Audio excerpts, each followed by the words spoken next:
పూర్వం మహావిష్ణువు వాహనమైన గరుత్మంతునికి లోకాలన్నిటినీ చూడాలన్న కోరిక కలిగింది. అనుకున్నది ఆలస్యం. బయలుదేరి లోకాలన్నిట తిరిగి చూశాడు. చివరగా స్వర్గ, పాతాళ, భూలోకాలను చూశాడు. శ్రీ మహావిష్ణువు పేరును కీర్తిస్తూ అన్ని లోకాలని ఆనందంగా తిరిగి చూశాడు. కానీ చివరగా భూమిని చూసి అక్కడి దుఃఖాన్ని, బాధలను చూసి మనసు కలత చెంది వెనుతిరిగి వైకుంఠం చేరాడు. వైకుంఠం చేరిన గరుత్మంతునికి లక్ష్మీదేవి సహితంగా మహావిష్ణువు విరాజిల్లుతూ కనిపించాడు.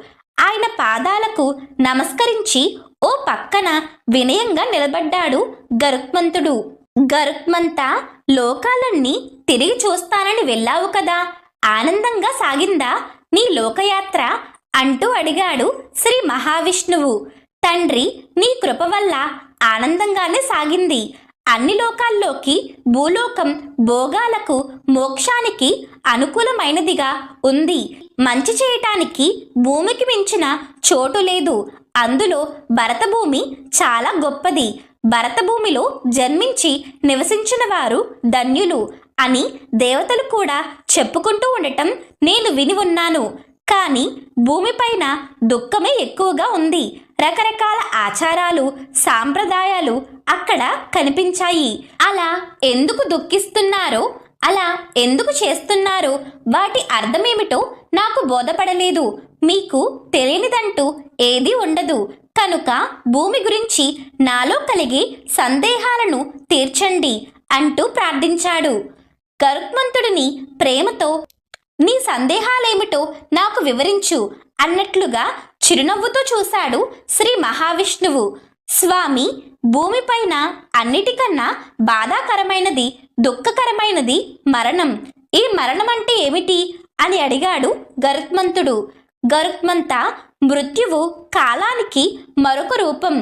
వారి వారి కాలం తీరిపోగానే శరీరము నుండి జీవం విడిచిపోతుంది. తరువాత జీవం నుండి జీవాత్మ వేరవుతుంది. భూమిపైన జీవి తాను చేసిన కర్మలను అన్నిటినీ మర్చిపోవటానికి ఈ మరణం కలుగుతుంది. జీవుడు కాలం చెప్పుచేతల్లో ఉంటాడు. సాత్విక, రాజసిక, తామసిక భావనలు అన్నీ కాలం చెప్పుచేతల్లో ఉంటాయి. సూర్య, చంద్ర, వాయు, ఇంద్ర, అగ్ని, ఆకాశ, పృథ్వీ, మిత్ర, ఔషధ, అష్టవంశు, నది, సాగర, భావం, అభావం ఇవన్నీ కూడా కాలం తీరి కనుమరుగవుతాయి. జీవుడు కాలక్రమంలో ఈ విధంగా కనుమరుగవుతాడు. ఎలాగంటే మొదట దైవయోగం వల్ల రోగం వస్తుంది. ఇంద్రియాలు దెబ్బతింటాయి. బలము, తేజస్సు, వేగము పూర్తిగా తగ్గిపోతాయి. కోటి తేళ్లు కుట్టినంత బాధ కలుగుతుంది.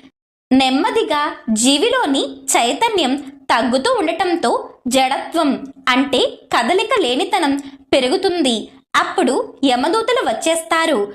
కానీ వారు మరణిస్తున్న జీవునికి మాత్రమే కనబడతారు. వారు యమపాసంతో ప్రాణాన్ని లాగుతారు. జీవునిలోని ప్రాణం కంఠం దాకా వచ్చి పెనుగులాడుతుంది. ఈ పెనుగులాట వల్ల అతని ముఖం వికృతమవుతుంది. నోటి నుండి నొరగ వెలువడుతుంది. ముక్కు నుండి ద్రవం కారుతుంది.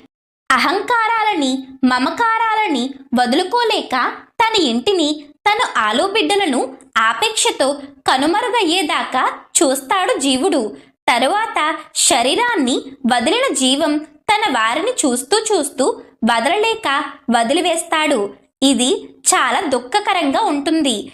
కానీ పరమాత్ముని యందు మనస్సును అంకితం చేసిన వాడికి, సుఖాలు భోగాలపైన ఆసక్తి లేని వారికి ఇంత కష్టం ఉండదు. అతనిలోని జీవుడు ప్రశాంతంగా పైకి లేచి వెళ్ళిపోతాడు. అబద్ధాలు ఆడని వారికి, నమ్మక ద్రోహం చెయ్యని వారికి, భగవంతుణ్ణి నమ్మేవారికి, పూజ సాంప్రదాయాలను పాటించే వారికి, ఈర్ష్యాద్వేషాలు లేని వారికి, స్వధర్మాన్ని జీవితకాలం పాటించే వారికి మరణం కూడా చాలా సుఖంగా ఉంటుంది.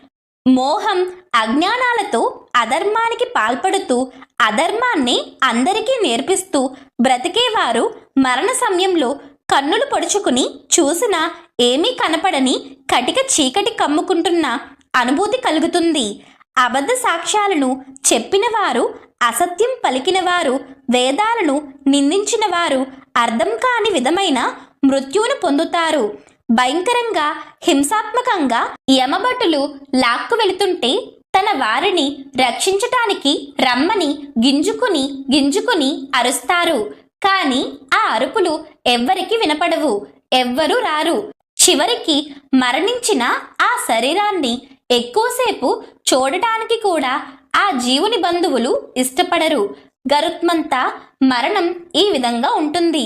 చరాచర సృష్టి కూడా ఒకానొక నాడు అంతరిస్తుంది. కనుక జీవుడు కూడా కాలంలో ఒకరోజు కలిసిపోతాడు. మరణం గురించి మహావిష్ణువు సమాధానం విన్న గరుత్మంతుడు ఏ విధంగానూ ప్రాణికి మరణం తప్పదని అర్థం చేసుకున్నాడు. అందుకని ఏ విధంగానూ తప్పని మరణం గురించి దుఃఖించకుండా ఉండటమే దుఃఖాన్ని నివారించగల మహా ఔషధమని అనుకున్నాడు. తరువాత గరుత్మంతుడు మళ్ళీ స్వామి, మరణం తప్పదని అర్థమయ్యింది, కానీ మరణించిన తరువాత వారు ఎక్కడికి వెళతారు అని అడిగాడు గరుత్మంతుడు. దానికి శ్రీ మహావిష్ణువు, గరుత్మంత, భూలోకంలో జీవాలన్నీ పూర్వజన్మకు సంబంధించిన కర్మఫలాన్ని అనుభవిస్తూ ఉంటాయి. దేవ, అసుర, యక్షులుగా పుట్టిన వారు కేవలం భోగించడానికే జన్మిస్తారు. మనిషి, పశువు, పక్షి జాతుల్లో పుట్టినవారు మాత్రం దుఃఖమయ జీవితం అనుభవించటానికే ఎక్కువగా జన్మిస్తారు. క్రితం జన్మల ఫలితం ఈ జన్మలను అజమాయిషి చేస్తుంది. దీనినే కర్మ విపాకం అంటారు. క్రితం జన్మలోని పాపాలకు నరకంలో శిక్ష అనుభవించాక కూడా ఆ పాపాలకు తగిన విధమైన జన్మను పొందుతారు. గరుత్మంత, ఈ జన్మలో ఏ పాపం చేస్తే వచ్చే జన్మలో ఏ జన్మను ఎత్తుతారో చెబుతాను, విను. స్త్రీ హత్య చేసినవాడు తరువాత జన్మలో దీర్ఘరోగిలాగా పుడతాడు.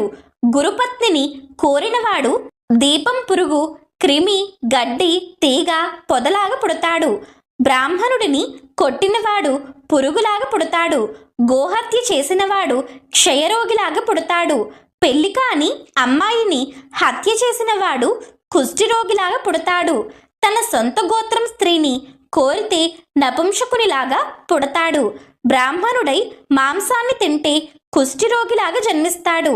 బ్రాహ్మణుడైన వారు కళ్ళు తాగితే అవయవ లోపంతో పుడతారు. ఇతరులు చూస్తూ ఉంటే పెట్టకుండా తింటే గలగండ రోగిలాగా జన్మిస్తారు. అబద్ధ సాక్ష్యం చెబితే మూగవాడిలా జన్మిస్తారు.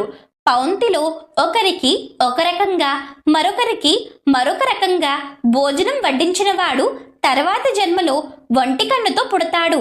జరుగుతున్న పెళ్లిని చెడగొట్టిన వాడు గతిలేని వాడిగా పుడతాడు. పుస్తకాలు దొంగలించిన వాడు గుడ్డివాడిలాగా పుడతాడు. గోవులను, బ్రాహ్మణులను కాలితో తన్నినవాడు కుంటివాడిలా పుడతాడు. అబద్ధాలు ఆడువాడు నత్తివాడిలా పుడతాడు. భగవంతుని ధనాన్ని దొంగలించినవాడు అంగం నొప్పితో బాధపడతాడు. విషం పెట్టినవాడు పిచ్చి లేదా ఉన్మాదిలా పుడతాడు. ఇల్లు తగలబెట్టినవాడు పుట్టుకతోనే బట్టతలతో పుడతాడు. వన్యప్రాణుల మాంసం అమ్మినవాడు కురూపిగా పుడతాడు. అన్నం దొంగిలించినవాడు ఎలుకగా పుడతాడు. ధాన్యాన్ని దొంగిలించినవాడు మిడతగా జన్మిస్తాడు. రత్నాలు దొంగిలించినవాడు హీనుడిగా పుడతాడు. బంగారం దొంగిలించినవాడు పుప్పిగోళ్లతో పుడతాడు. లోహాలను దొంగిలించినవాడు పేదరికంతో పుడతాడు. నీటిని దొంగిలించినవాడు చాతక పక్షిలా పుడతాడు. కూరగాయలు, ఆకుకూరలను దొంగిలించినవాడు నెమలిగా పుడతాడు. పరిమళ ద్రవ్యాలను దొంగిలించినవాడు చుంచులా పుడతాడు. మాంసం దొంగిలించినవాడు గ్రద్దలా పుడతాడు. తేనెను దొంగిలించినవాడు దోమలా పుడతాడు. ఉప్పును దొంగిలించినవాడు చీమలా పుడతాడు. పళ్ళను, పుష్పాలను దొంగిలించినవాడు కోతిలా పుడతాడు. చెప్పులు, గడ్డి, దూది దొంగిలించినవాడు మేకలా పుడతాడు. దారి దోపిడీ చేసిన వాళ్ళు, వేటగాళ్ళు కసాయి వద్ద మేకలా పుడతారు.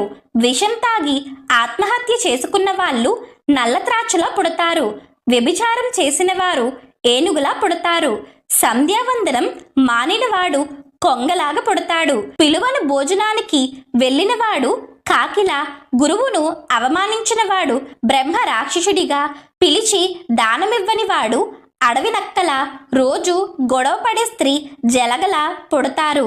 ఇతర స్త్రీలను చూసి కామభావన పొందేవాడు పిశాచంలాగా, పరపురుషునిపై కోరిక కలిగి ఉండే స్త్రీ బల్లిలాగా, తన కుటుంబాన్ని ద్వేషించిన వాడు పిండం దశలోనే మరణిస్తారు. తమ ఆచారాన్ని వ్యతిరేకించిన వాడు అడవి పావురంలా, స్నేహితునికి ద్రోహం చేసినవాడు కొండపైన గ్రద్దల, వ్యాపారంలో మోసం చేసినవాడు గుడ్లగూబల, భర్త కోరికను కాదన్న స్త్రీ రెండు తరల పాముల, వయస్సుకు రాని బాలికను కామిస్తే అడవిలో కొండ చిలువుల, రాజు భార్య పైన, స్నేహితుని భార్య పైన కోరిక కలిగి ఉన్నవాడు గాడిదలాగా, విపరీత కామవాంఛ కలిగినవాడు గుర్రంలాగా పుడతారు. ఇంకా గుణవతి అయిన భార్యను విడిచినవాడు దరిద్రునిలాగా, దుస్తులను దొంగిలించినవాడు దీపం పురుగులా, తండ్రిని నిందించినవాడు క్షయరోగిలా, పెళ్లి కాని అమ్మాయిపై నింద వేసేవాడు నపుంసకునిలాగా, వేదాలను అమ్ముకున్నవాడు పులిలాగా పుడతారు. అడవులను తగలబెట్టినవాడు మినుగురు పురుగులాగా, బలవంతపు దానాన్ని పొందినవాడు ఎద్దులాగా, ఎవ్వరికీ పెట్టకుండా తినేవాడు పిల్లలు లేని వాడిలాగా, ఇళ్లకు నిప్పు పెట్టినవాడు కుష్ఠిరోగిలాగా, పాలను దొంగిలించినవాడు కొంగలాగా, పాచిపోయిన అన్నం దానం చేసినవాడు గూనివాడిలాగా, అనవసరంగా ఇతరులపైన నిందలు వేయువారు పిశాచంగా, నది నీటిని అపరిశుభ్రం పరిచినవాడు చేపలాగా, తినబోతున్న వారి తిండిని లాక్కున్నవాడు బుద్ధిలేని వాడిలాగా, గొప్పలు చెప్పుకుంటూ జీవించినవాడు చర్మరోగిలాగా పుడతారు అంటూ ఈ జన్మలో ఏ పాపం చేస్తే వచ్చే జన్మలో ఎలా పుడతారో చెప్పి, గరుత్మంతా విన్నావు కదా, భూమిపైన జీవుడు తాను చేసిన కర్మలను బట్టి ఈ విధంగా మరుజన్మను పొందుతాడు. ఈ జన్మలో పుణ్యం చేసిన వాడే భూమిపైన పైలోకంలో కూడా సుఖపడతాడు అని చెప్పాడు శ్రీ మహావిష్ణువు. శ్రీహరి చెప్పిన మానవ జన్మల రహస్యాలు విన్న గరుత్మంతుడు మళ్ళీ, స్వామి, మరణించిన వ్యక్తి శరీరాన్ని దహనం చేయటానికి ముందు కొడుకులు మనవలు భుజం పైన పెట్టుకొని ఎందుకు మోస్తారు అంటూ అడుగుతాడు. దానికి శ్రీ మహావిష్ణువు, పుత్రులు లేనివారు సద్గతులు పొందలేరు. పుత్రులే వ్యక్తి ఆత్మను పరలోకంలోకి మోస్తారు. దీనికి సంకేతంగానే పుత్రులు పౌత్రులు ముందుగా తమ భుజాలపైన మోస్తారు అని చెప్పాడు. తరువాత గరుత్మంతుడు మళ్ళీ శవాన్ని మొదట నేలపైన ఉంచుతారు ఎందుకు అని అడిగాడు. దానికి శ్రీ మహావిష్ణువు, నేలపైన దర్భలను పరిచి నువ్వులను చల్లి వాటిపైన పడుకోబెట్టాలి. ఇలా చేయటం వల్ల భూమి పవిత్రమైన స్త్రీ రూపంలోకి మారుతుంది. నువ్వులు నా చెమట నుండి పుట్టినవి, దర్భలు నా రోమాల నుంచి పుట్టినవి కనుక వాటిపైన పడుకోబెట్టడం వల్ల దేవతలు, పితరులు, విశ్వరక్షకులు, బ్రహ్మ మొదలైన వారు సంతోషిస్తారు. శవం తాలూక వ్యక్తి చేసిన పాపాలు ఇక్కడే కొంతవరకు తొలగిపోతాయి. నేలపైన శవాన్ని ఉంచే ముందు ఆ ప్రదేశాన్ని గోమూత్రం, గోవు పేడతో శుద్ధి చెయ్యాలి. ఇలా చేయనట్లయితే యక్ష, పిశాచ, రాక్షస గణాలు క్రిముల్లా మారి వచ్చి దాడి చేస్తాయి. ఇలా శుద్ధి చేశాక అక్కడ ఒక జలమండలాన్ని ఏర్పాటు చెయ్యాలి. జలమండలం అంటే శవాన్ని ఉంచబోయే ప్రదేశం. చుట్టూ వృత్తాకారంలో నీటిని పోసి తడి చేయటం. దీనివల్ల ఆ ప్రాంతంలో బ్రహ్మ, నేను, రుద్ర, లక్ష్మి, అగ్ని మొదలగు దేవుళ్ళు కొలువు తీరి ఉంటాం. ఇదంతా చేశాక నువ్వులు, దర్భలు పరిచి శవాన్ని పడుకోబెట్టాలి. ఇది ఒక సాంప్రదాయంలాగా పాటించి చేయటం వల్ల మరణించిన వ్యక్తి చేసిన పాపాలు కొంతలో కొంత దహించబడతాయి అంటూ వివరించాడు శ్రీ మహావిష్ణువు. తరువాత గరుత్మంతుడు ఇంకా చాలా ప్రశ్నలు ఆయన్ని అడిగాడు. శ్రీ మహావిష్ణువు కూడా ప్రేమతో గరుత్మంతునికి వివరంగా సమాధానాలు చెప్పారు.